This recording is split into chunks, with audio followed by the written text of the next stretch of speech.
दोस्तों, स्वागत है आप सभी लोगों का राजस्थान एकेडमी पर। मैं प्रवीण सिंह आप सभी लोगों के साथ में, जैसा कि आप सभी लोग जानते हैं, लगातार पशु परिचर भर्ती प्रतियोगी परीक्षा के लिए साइंस की क्लासेस लेकर के आ रहा हूं।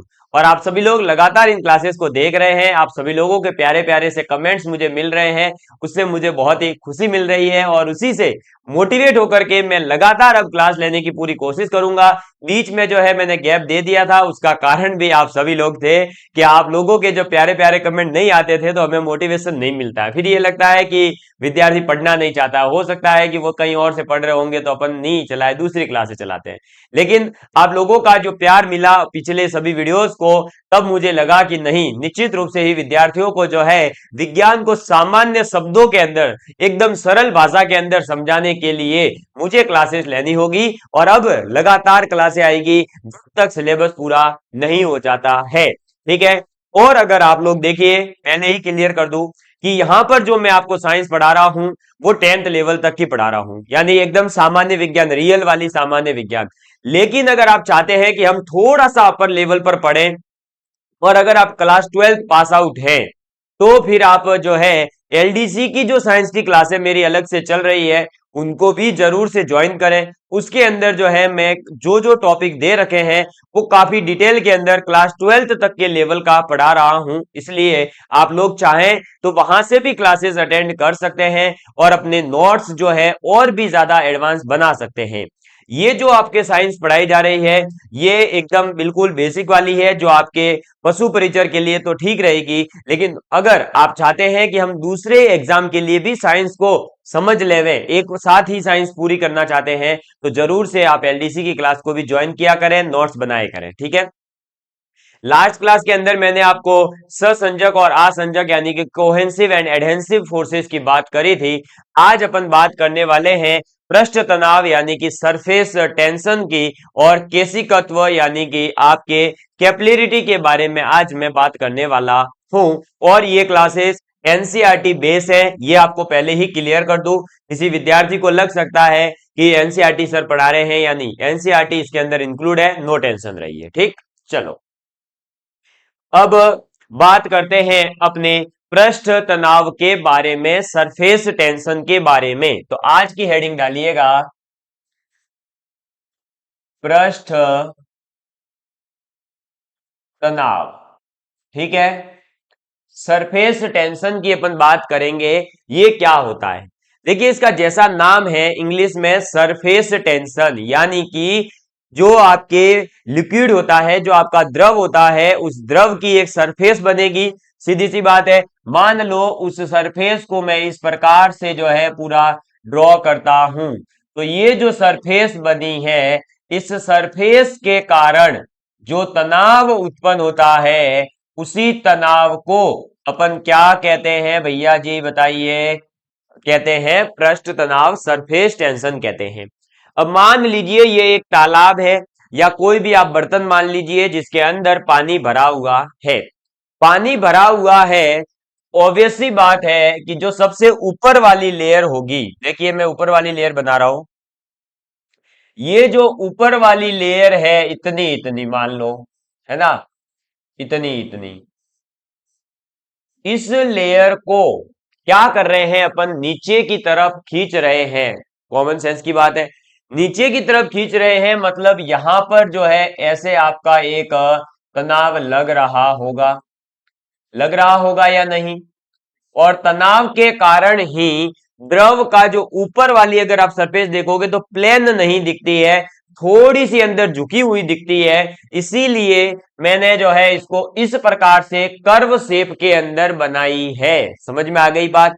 और अब आप देखिए कि इस सरफेस के अंदर नीचे की तरफ एक तनाव लग रहा है, तो ये जो नीचे की तरफ तनाव लगता है इस सरफेस के ऊपर, इस तनाव को ही अपन क्या कहते हैं, पृष्ठ तनाव कहते हैं। तो ये जो तनाव लग रहा है, इसी तनाव का नाम क्या है, पृष्ठ तनाव, यानी कि सरफेस टेंशन। क्या है, सरफेस टेंशन। समझ में आ गई बात, क्लियर है अब अच्छे से आपको कि सरफेस टेंशन क्या होती है। ये चीज क्लियर हो गई होगी कि आपके पास में एक लिक्विड है, उस लिक्विड की सबसे ऊपर वाली जो लेयर है, उस ऊपर वाली लेयर को जब नीचे की तरफ खींचा जा रहा है तो उसके ऊपर ऊपर यहां पर क्या आ रहा होगा, अब एक तनाव आ रहा होगा, खिंचाव आ रहा होगा। उस तनाव का ही नाम क्या है, पृष्ठ तनाव है, सरफेस टेंशन है। और इसी तनाव के कारण आप अगर पानी को देखेंगे तो थोड़ा सा ऐसे झुका हुआ इस प्रकार से दिखता है आपको, थोड़ी थोड़ी सी है ना लेयर टाइप में दिखती है। इसके अलावा जो बारिश की बूंदे, टिप टिप बरसा पानी, अरे वो जो tip tip tip tip tip tip बरसे से पानी, वो पानी की बूंदे कैसी होती है, गोल होती है। बारिश की बूंदे कैसी होती है भैया, तो बारिश की बूंदे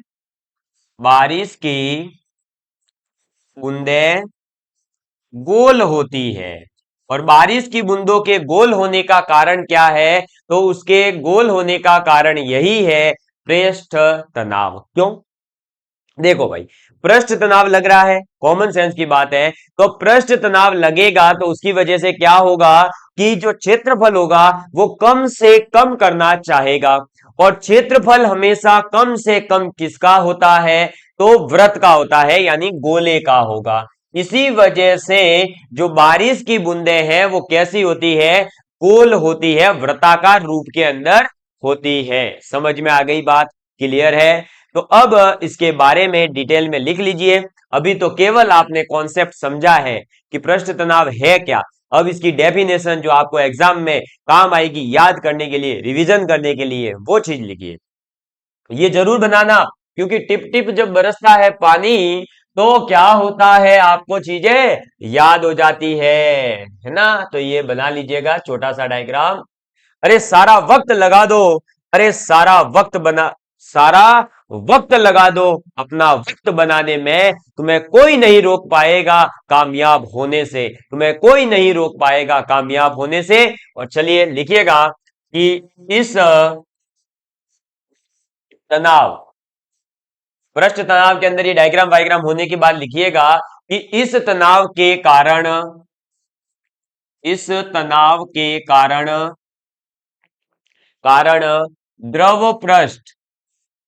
द्रव पृष्ठ यानी लिक्विड सरफेस जो होती है, वो लिक्विड सरफेस क्या करती है, अपना क्षेत्रफल कम करने की कोशिश करती है। द्रव पृष्ठ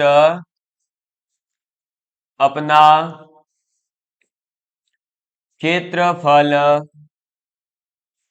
कम करने कम करने की कम करने की कोशिश कोशिश करता है या करती है। ठीक है, तो द्रव पृष्ठ जो होती है वो अपना क्षेत्रफल जो है, एरिया जो है, उसको कम करने की कोशिश करता है। और द्रव पृष्ठ पर लगने वाला, लिखेंगे द्रव पृष्ठ पर लगने वाला, द्रव पृष्ठ पर लगने वाले लिख लो, है ना, लगने वाले इस तनाव को इस तनाव को इस तनाव को पृष्ठ तनाव कहते हैं। पृष्ठ तनाव कहते हैं। समझ में आ गई बात, क्लियर है। चलिए, तो अब इसका जो है उदाहरण लिख लेंगे दो तीन, ताकि आप लोगों को जो है उदाहरण अच्छे से समझ में आ जाएंगे और आपके रिवीजन करने में भी काम आएंगे। और बेसिकली आपके उदाहरण से ही क्वेश्चन आएगा। तो उदाहरण पहला लिखिएगा, जल की बूंद का जल की बूंद का गोलाकार होने का कारण कारण पृष्ठ तनाव ही है। ठीक है, तो सबसे पहले तो याद रखना कि जल की बूंद का गोलाकार होने का जो कारण है वो पृष्ठ तनाव ही होता है। क्लियर। चलिए, और दूसरा इसके अंदर आप लिखेंगे कि सुई, आपने जो छोटी सुई देखी होगी, छोटी वाली है ना, वो आपके घर पर, ऐसा नहीं कि बड़े बड़े बोरे सिलने की इतनी बड़ी सुई आती है वो लेकर के, या डॉक्टर साहब की जो सुई लेकर के, भैंसों की सुई लेकर के पानी में तैरा रहे हो, सर अंदर चली गई थी, आपने गलत पढ़ाया था। अरे भाई वो बड़ी सुइयां हैं। वह छोटी छोटी सी जो सुई होती है ना, जैसे आप जो पिन मारते हैं ना, स्टेपलर, समझ में आ गई अंग्रेजों? हैं? आज तो, भाई कल तो वैसे भी आपने माइड भाषा का दिवस मनाया है, और आज अंग्रेजों को इंग्लिश में समझाना पड़ रहा है कि स्टेपलर हो गए। तो जो स्टेपलर होता है, जो उसकी जो जो पिन होती है, वो अगर आप पानी में डालोगे तो आप देखते होंगे कि पानी के ऊपर वो धीरे धीरे तैरती है। उसका जो रीजन है वो भी यही होता है। तो आप लिखेंगे कि सुई का जल की सतह, सुई का जल की सतह पर तैरना। इसके अलावा और उदाहरण लिखा रहा हूं, अभी तो ये याद रखने हैं, ठीक है? दो हुए अभी तो, टोटल 4 उदाहरण लिखवा रहा हूं। 4 में से ये यकीन मान के चलना कि एक आपको एग्जाम के अंदर देखने को मिल सकता है। ठीक, आगे देखेंगे अब। नेक्स्ट आप उदाहरण लिखेंगे, आपके बहुत ही शानदार उदाहरण है, और आपको रियल लाइफ में कई बार दिखा होगा, लेकिन आपने कभी सोचा नहीं होगा, क्योंकि हम सोचने का कार्य नहीं करते, है ना? छोटे छोटे लिखेंगे, छोटे छोटे कीट। आप उदाहरण के लिए कीट में देखेंगे, जैसे मच्छर आपका, है ना, मच्छर। इसके अलावा water striders, striders, water striders आदि। ठीक, ये जो है आपके क्या करते हैं, तो जल की सतह, जल की सतह पर चलते हैं, जल की सतह पर चलते हैं। इन कीटों का भार, इन कीटों का भार इतना नहीं नहीं होता है कि ये जल के जल के पृष्ठ तनाव को, पृष्ठ तनाव को प्रभावहीन प्रभावहीन करके, प्रभावहीन करके पृष्ठ के अंदर, पृष्ठ के अंदर प्रवेश करे। ये मैं अभी समझा रहा हूं, एक बार चौथा उदाहरण भी साथ में ही लिख लो, ताकि अपने को जल्दी से जो है चीजें समझ में आ जाएगी और कंप्लीट भी हो जाएगा। नेक्स्ट लिखेंगे, कपड़े की सफाई, कपड़े की सफाई के लिए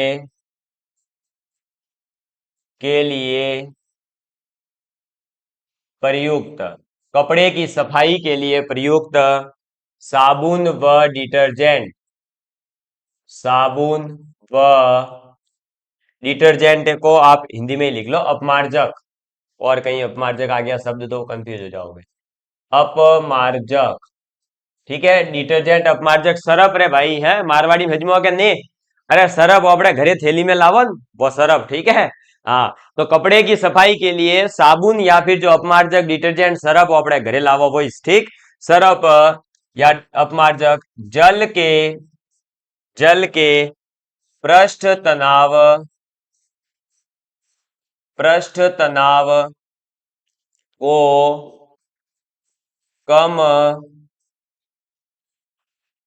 कर देते हैं, पृष्ठ तनाव को क्या कर देते हैं, कम कर देते हैं। समझ में आ गई बात? क्लियर है? अब आप वापस से सुन लीजिए पूरी बातें। पहला क्या है कि छोटे छोटे जो कीट होते हैं आपके, आपने देखा होगा कि भाई आपने सुना भी होगा कि मच्छर जो है वो पानी में होते हैं, पानी अपने आसपास इकट्ठा मत होने दीजिए। डेंगू का मच्छर पानी में से क्या उत्पन्न होता है? अरे भाई पानी के अंदर कोई मच्छर नहीं रहता है। समझ में आई बात? पानी के अंदर कोई तले में जाकर के थोड़ी मछली है जो अंदर रहेगा, है अंदर नहीं रहता। वो उसकी जो सतह होती है उसकी वजह से वहां पर क्या होता है, वो उत्पन्न होते हैं। सर सतह पर कैसे उत्पन्न होते हैं, अंदर क्यों नहीं जाता? अरे अंदर इसलिए नहीं जाता क्योंकि जो कीट होते हैं उनका इतना भार नहीं है कि वो इस द्रव की सतह को, ये जो द्रव की सतह बनाई थी, इस द्रव की सतह को क्रॉस करके अंदर चले जाए। जैसे आप अपने घर पर बैठे हो, मैं अपने स्टूडियो में खड़ा हूं, अब ये नीचे जो फर्श बना हुआ है, क्या आप ऐसे कूदोगे तो फर्श के अंदर से नीचे चले जाओगे? है चले जाओगे? नहीं जाते ना। तो वैसे ही यहां पर भी है कि मच्छर का इतना भार नहीं है, जैसे आपका इतना भार नहीं है कि आप फर्श को तोड़ करके नीचे चले जाओ, वैसे ही इस मच्छर का इतना भार नहीं होता कि इस द्रव की जो पृष्ठ जो है, ऊपर वाली लेयर है, उसको चीर करके अंदर जा सके। तो वो क्या करता है, इस पृष्ठ के ऊपर आराम से घूमते हैं, जैसे अपन अभी घूम रहे हैं अपने कमरे के अंदर। तो इसका मतलब क्या हुआ, उनके लिए वो पानी के रूप में नहीं होता, वो उनके लिए एक पृष्ठ के रूप में होता है, एक मैदान के रूप में होता है। इसलिए वहां पर फिर क्या होता है, मच्छर उत्पन्न होते हैं। और इसी वजह से वो मच्छर फिर क्या होते हैं, उस पानी की लेयर के ऊपर आराम से घूमते रहते हैं और वहां इकट्ठे होते जाते हैं। इसीलिए कहा जाता है कि अपने आसपास पानी इकट्ठा होने नहीं देना है। और फिर उसके अंदर अपन कहते हैं कि भैया केरोसिन डाल दो, है ना, कई बार कहते हैं। तो केरोसिन डालने का क्या रीजन है, केरोसिन डालने से क्या होगा? अरे केरोसिन डालने से ये होता है कि जो पानी की सरफेस थी उसको जो है वो कीड़े नहीं काट पा रहे थे, लेकिन अगर आपने उसमें केरोसिन डाल दिया, आपको पीछे ही पढ़ा करके आया हूं मैं कि केरोसिन की वजह से क्या होगा, केरोसिन ऊपर रहेगा, पानी नीचे चला जाएगा। अब केरोसिन की जो लेयर है उसको वो मच्छर कट कर जाते हैं, मतलब उसको क्रॉस करके निकल जाते हैं। जैसे अपन होते हैं तो अपने जो ये दीवार है या जो घर की फर्श है इसको नहीं कट कर सकते, लेकिन जो नेट होती है, कोई मान लीजिए या कोई कागज का पूरा बना हुआ है या कोई कपड़े का बना हुआ, उसके ऊपर आप ऊपर से कूद रहे हो शक्तिमान बंद करके, तो क्या होगा, है क्या होगा, क्या मैं ये पूछना चाहता हूं आप सभी से कि अगर आप जो है कपड़े के ऊपर शक्तिमान बन के कूदोगे तो अपने हाथ पैर तोड़ोगे। वैसे ही यहां पर भी है कि जो केरोसिन की लेयर है वो इतनी पतली होती है कि मच्छर उसके ऊपर बैठ नहीं पाते, सीधे अंदर जाते हैं। तो जैसे अंदर गए, राम नाम सत्य, मच्छर का हो गया गत्य। तो इसलिए क्या होता है कि आपका जो है अपने आसपास पानी इकट्ठा नहीं होने देने का कारण यही होता है कि जो लेयर होती है उसके ऊपर मच्छर इकट्ठे होते हैं और वो फिर अपने को बीमार करते हैं। दूसरा देखिए कि कपड़े की सफाई के लिए अपन जो साबुन और अपमार्जक जो सरफ को यूज करते हैं, वो क्या करते हैं, जल का जो पृष्ठ तनाव होता है उसको कम कर देते हैं। जैसे ही पृष्ठ तनाव को कम करते हैं तो उससे क्या होता है कि जो कपड़े के अंदर आपका गंदगी थी ना, ये जो गंदे गंदी जगह पर घूम कर आकर के उसमें जो कचरा इकट्ठा करके लेकर आते हो, फिर बेचारी मम्मी कपड़े धोती है रगड़ रगड़ के, है ना, तो उसमें से जो कचरा निकलता है, मान लो कि वो कचरा पानी की लेयर को क्रॉस नहीं कर पाए तो क्या होगा, वो कचरा तो पानी के ऊपर ऊपर ऊपर घूमता, कपड़े में से निकलता ही नहीं बाहर। तो उसको बाहर निकालने के लिए क्या करते हैं हम, पानी का जो आपका पृष्ठ तनाव है उसको कम करते हैं। जैसे ही कम करते हैं वो सब कचरा अंदर, तो उससे क्या होता है, कपड़ा साफ होता है। समझ में आ गई बात? ये चारों उदाहरण अच्छे से याद रखना। पृष्ठ तनाव आज तक तो समझ में नहीं आया था, लेकिन आज समझ में आया होगा, इस बात की गारंटी मुझे है। आ गया समझ में? कमेंट करना भैया। देखो मैं बहुत सीरियस होकर के पढ़ाता हूं, लेकिन ये 10th पास वैकेंसी है, मुझे पता है कि कई विद्यार्थी ऐसे होंगे जो 10th पढ़ करके ही एग्जाम दे रहे हैं, तो भाई उनको थोड़ा सा एंटरटेनमेंट के साथ पढ़ाना पड़ता है। बाकी तो मेरी एलडीसी की क्लास देखो, मैं बोलता भी नहीं हूं, सीधे लिखवाई जाता हूं, लिखो भैया ये लिखो वो लिखो, क्लियर। आगे देखेंगे, अब नया कॉन्सेप्ट आता है केशिकत्व। अच्छा सर क्या क्या, पता नहीं क्या क्या पढ़ा रहे हो, केशिकत्व, वो भी फिजिक्स के अंदर। बायोलॉजी में कोशिका तो सुना था, हाँ भैया फिजिक्स के अंदर केशिकत्व होता है, कैपिलरी जिसे कहा जाता है। और जो खेती करते हैं उनके लिए ये टॉपिक बहुत काम का है, उनको भी ये समझ में आ जाएगा चुटकियों के अंदर। क्या ये बताओ, जब बारिश होती है बारिश होने ही जैसे बारिश बंद हुई, थोड़ा बहुत पानी वानी बंद हुआ, खेत खलियान थोड़े थोड़े से सूखने लगे, घर वाले कहते हैं कि इसको ट्रैक्टर से जुतवाओ, इसको ट्रैक्टर चलवाओ, इसको जो है एकदम से इसकी क्या करवा दो, जुताई करवा दो। क्यों भैया? है बारिश होने के तुरंत एक दो दिन बाद ही हम जुताई क्यों करते हैं? बारिश के अंदर क्यों नहीं करते, या बारिश से पहले क्यों नहीं करते? अरे इसका कारण है केशिकत्व। क्या है ये केशिकत्व? ये केशिकत्व का मतलब होता है बेसिकली कि जो आपके पूरा मैदान बना हुआ है, मान लीजिए यहां पर भी जो है मैं मैदान बना देता हूं, ये लो, ठीक है, ये लो, ये बस इतना ही खेत बनाऊ क्या है? लो ठीक है, कोई होगा 200-400 बीघा जमीन का मालिक तो कहेगा कि छोटा खेत बना दिया मेरे तो, है गुस्सा हो जाएगा। लो भैया 400-500 बीघा मालिक, 5 लाइनें खींच ली, एक लाइन है तेरे 1 बीघा के मान 100 बीघा के बराबर मान लीजिए। अब 500 बीघा को खेत है, इस खेत के अंदर क्या होता है कि इस प्रकार से जैसे आपके शरीर के अंदर नसें होती है ना, अरे भाई अपने शरीर के अंदर नस होती है कि नहीं होती है? दिखती है ना, ये देखो मेरे मार्ट साहब बहुत पतला है, दिखी जे है, अरे नस दिख रही है, नहीं दिख रही क्या? अरे भैया ये नसें होती है ना अंदर, वो नसें हैं। वैसे ही मिट्टी के अंदर भी केस नलियां बन जाती है। क्या बन जाती है? केस नली, कैपिलरी ट्यूब कहा जाता है इसको, केस नली बन जाती है। ये केस नली जो है वो क्या करती है कि पानी को नीचे से ऐसे ऊपर की तरफ पहुंचाती है। क्या करती है? पानी को पानी को नीचे से नीचे से ऊपर पहुंचाने का कार्य करती है। कौन? ये केशिकत्व जो है घटना, ये क्या करती है? तो खेत है, उसके अंदर जो है केस नलियां बन जाती है। जैसे ही उसमें पानी वानी आता है ना, तो जैसे अपने शरीर में नसें होती है, वैसे ही खेतों के अंदर पतली पतली पतली छोटी छोटी सी नालियां बन जाती है ना, ऑटोमेटिक बनती है, वो बनाई नहीं जाती है। ऐसी ही जो है पेड़ों के अंदर भी ये नालियां जाती है। आपने देखा होगा कि नीचे से जब ऊपर तक फ्लोएम और जाइलम नामक जो आपके होते हैं उत्तोलक, वो क्या करते हैं? वो यही तो काम करते हैं। जल है, खनिज है, उनको ऊपर लेकर जाते हैं। वो किसकी सहायता से जाते हैं? वो इस केशिकत्व की सहायता से ही जाते हैं। आप अपने घर पर जब पहले, आजकल तो इन्वर्टर आ गया है, जब जिस जमाने में मेरा जन्म हुआ था, देश आजाद करवाया था, तब मेरा जन्म हुआ था 1938 में। तो 1938 में जब मेरा जन्म हुआ था, तब मैं अंधेरे में पड़ा था। मेरे जमाने की बातें कर रहा हूं मैं। तो भैया मेरे जमाने में क्या था, चिमनियां हुआ करती थी। ओहो हो सर, आज तो क्या बात है, चिमनियों में चले गए। लो भैया देखो, हाँ कभी कभी क्या मुझे पढ़ाने में बहुत अलग ही इंटरेस्ट आता है, जब टॉपिक मेरे मन मर्जी के हो और मुझे बहुत अच्छा लगे, तो मैं इस प्रकार से ही पढ़ाता हूँ, फुल एंड फ्लो के अंदर। और ये देखो चिमनी है। अब इस चिमनी के अंदर मैंने भर दिया है तेल। क्या भर दिया है? तेल। क्लियर? तेल तो भर दिया। अब इस तेल को क्या करना है? इस दिए को जो है मुझे जलाना है। लो भैया ये जला दिया, दिया जलने लग गया। ये देखो दिया जल रहा है। ओहो, प्रकाशमान कर दिया पूरे घर को ही मैंने तो। अभी जो दिया जल रहा है, ये दिया किसकी सहायता से जल रहा है? जब ये तेल ऊपर की तरफ पहुंच रहा है, तो ये ऊपर की तरफ किसकी सहायता से पहुंच रहा है? इसी केशिकत्व घटना के कारण पहुंच रहा है। यहां पर भी क्या हुआ है कि जो आपने रुई डाली थी, वो रुई या फिर जो धागा आता था ना, वो एक साथ ऐसे किया हुआ, वो धागा है, वो अपने अंदर से द्रव को धीरे धीरे, तेल को क्या कर रहा है? ऊपर लेकर के जा रहा है। समझ में आ गई बात? कौन लेके जा रहा है? तो वही केस नलियां जो इसके अंदर बनी, और इनका ऊपर जाने की घटना को ही अपन क्या कहते हैं? केशिकत्व कहते हैं। तो ये डायग्राम में जो है आपको यहां पर ड्रॉ करवा दिए हैं, आप इनको बना लेना।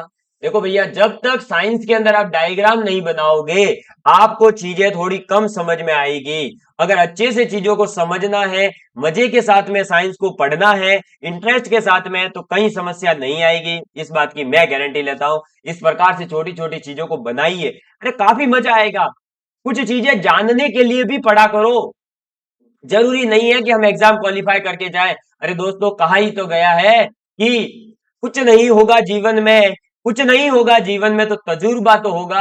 अरे वो तजुर्बा ही किसी और को दे देना, तो वो भी काम है आपका। वो तजुर्बा भी अगर किसी और को दे दिया तो एक भलाई का काम है दोस्तों, भलाई का काम है। इसलिए अपने तजुर्बे को तो कम से कम बढ़ाइए, अनुभव तो अच्छा बनाइए कि आप कभी किसी को समझाएं तो वो आपकी बात माने।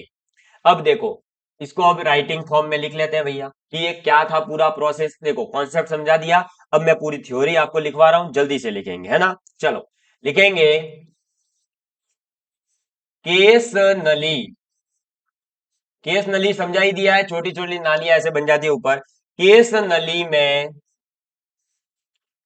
द्रव के द्रव के ऊपर चढ़ने, द्रव के ऊपर चढ़ने या नीचे उतरने। अब देखो जरूरी नहीं है कि हमेशा ऊपर ही चढ़े, है ना। कभी कभी जीवन में अपन नीचे भी तो गिरते ही हैं, जरूरी थोड़ी है। देखो उतरने की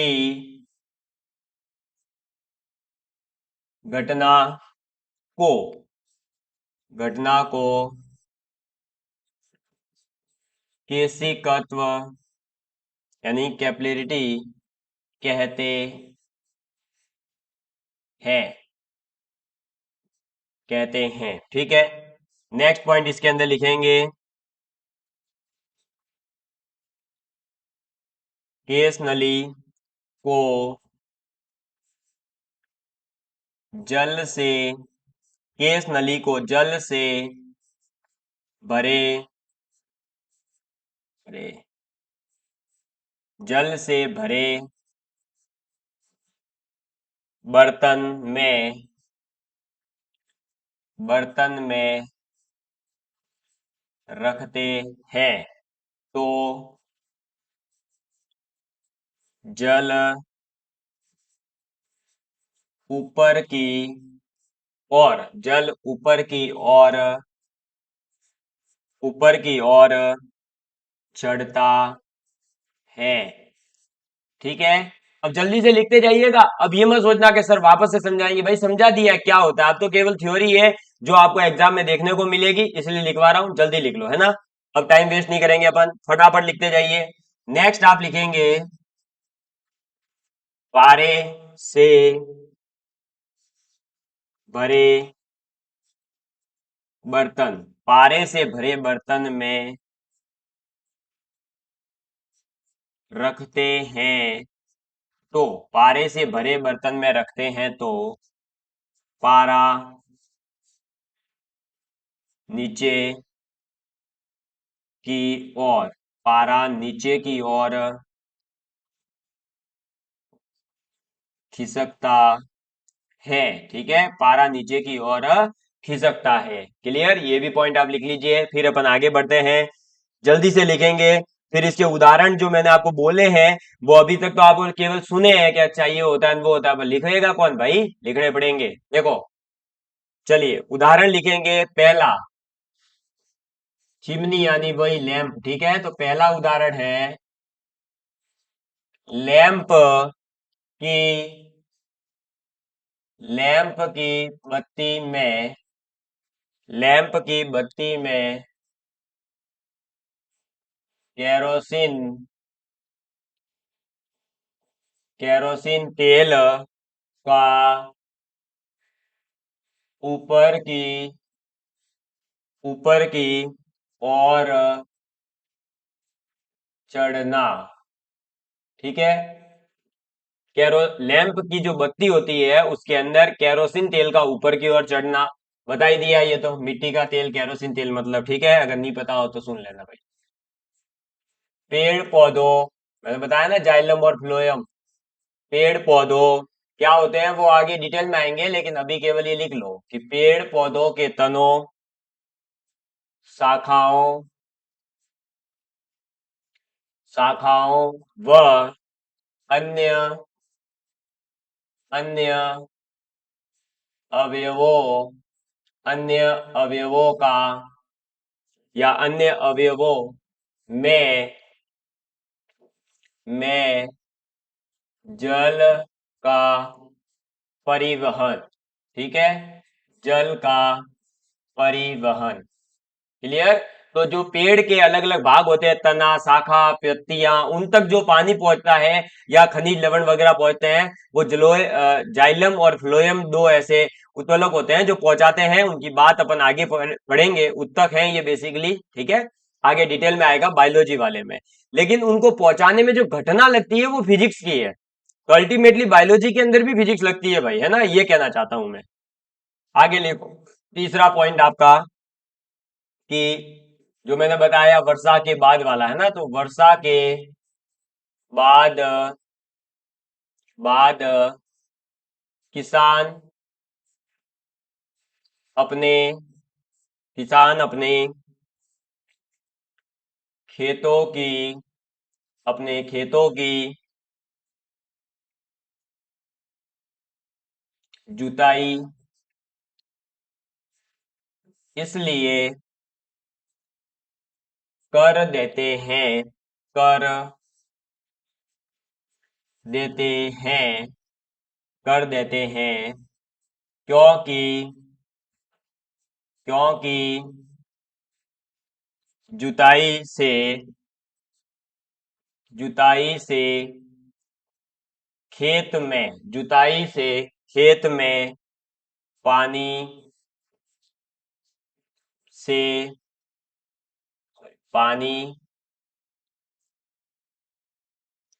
खेत में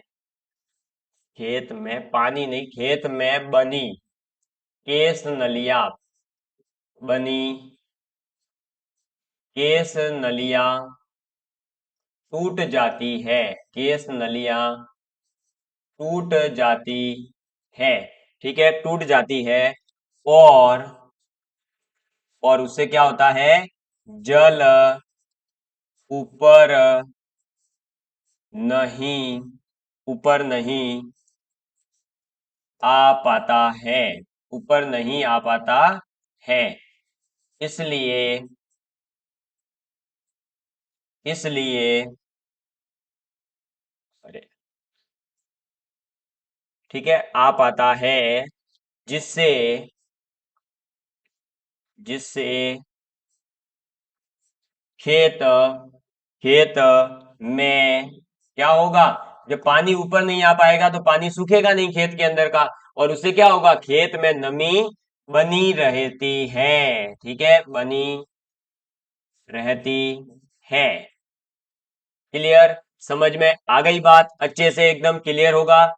तो ये तीन जो उदाहरण लिखवाए हैं ये याद होने चाहिए। तीनों मैंने समझा दिए। पहला, लैंप के अंदर जो बत्ती तक केरोसिन पहुंच रहा है वो किसकी सहायता से पहुंचता है, केशिकत्व की सहायता से। दूसरा, पेड़ पौधों में पानी का पहुंचना। फिर वर्षा के बाद में जो किसान है वो क्यों खेत को जुताता है, क्योंकि जो केस नलियां बनी वो पानी को ऊपर ला रही है। अब मान लीजिए अगर वो खेत को नहीं जुताएगा तो क्या होगा, लगातार पानी ऊपर आता जाएगा, पानी सूखता जाएगा, पानी ऊपर आता जाएगा, सूखता जाएगा, तो पूरा खेत क्या हो जाएगा, सूख जाएगा 4-5 दिन के बाद में। तो और सूख गया तो भैया फिर खेत में नमी नहीं रहेगी, तो बीज जो बोओगे आप वो कैसे फसल के रूप में बदलेगा, है। तो इसीलिए क्या किया जाता है, उस खेत को जुताया जाता है, ताकि वो जितनी भी केस नलियां बनी वो टूट जाएगी, और टूट जाएगी तो पानी क्या रहेगा, नीचे ही रहेगा। नीचे रहेगा तो खेत के अंदर नमी बनी रहेगी। यही मेन कारण होता है खेतों को बारिश के 2-3 दिन बाद में ही जुताई करने का। समझ में आ गई बात। तो मुझे उम्मीद है कि अब आप लोगों को ये चीजें समझ में आ गई होगी, और यहां तक की बातें अगर आपके क्लियर है तो अब मिलेंगे अगली क्लास में। तब तक के लिए bye bye, love you all of you, please take care and please share with your friends. जय हिंद, जय भारत।